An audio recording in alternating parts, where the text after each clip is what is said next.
Ladies and gentlemen, since 2006, our plan at the federal level to protect Canadians has been and remains built around four priorities: keeping dangerous criminals behind bars and out of neighborhoods, protecting our children, making the justice system centered on the welfare of victims rather than criminals, and keeping illegal guns, gangs, and drugs out of our community.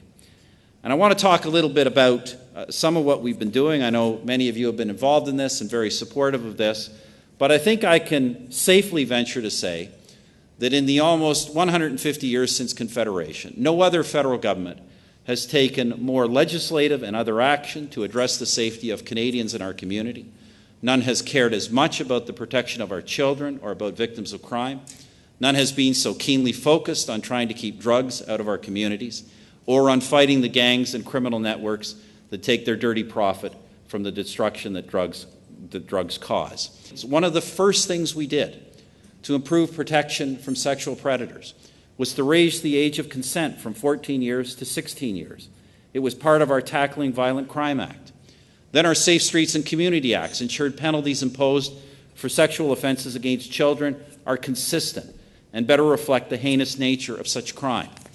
Our Protecting Victims from Sex Offenders Act enacted such fundamental reforms as automatic inclusion of convicted sex offenders in the National Sex Offender Registry, mandatory DNA sampling for convicted sex offenders, proactive use of the registry by police, registration of sex offenders committed abroad, and notification of other jurisdictions when high-risk registered offenders travel. Another piece of legislation, the Tougher Penalties for Child Predators Act, will require sexual offenders who have preyed on children to serve multiple sentences, not at the same time, but one after another.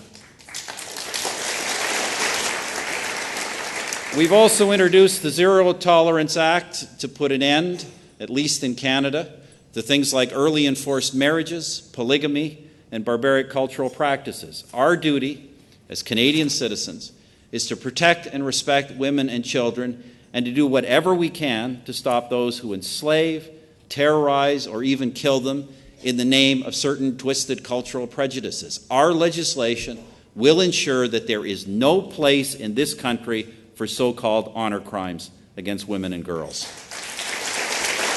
Our Protecting Canadians from Online Crime Act will shield children from online exploitation by prohibiting the non-consensual distribution of intimate images. And we finally legislated the mandatory reporting of child pornography by internet service providers. As I said, ladies and gentlemen, we've also acted to keep dangerous criminals behind bars and out of our neighborhoods. We're ending automatic release of repeat dangerous offenders after only serving 2/3 of their sentences. We've put an end to conditional sentences for serious and violent crimes.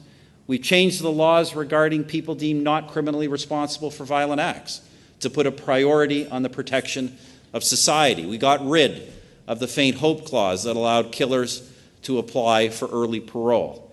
And finally, for the most serious crimes, the most dangerous offenders, we are talking about the worst of the worst. Our government's most recent legislation will ensure that when a court imposes a life sentence means that it is a sentence for life.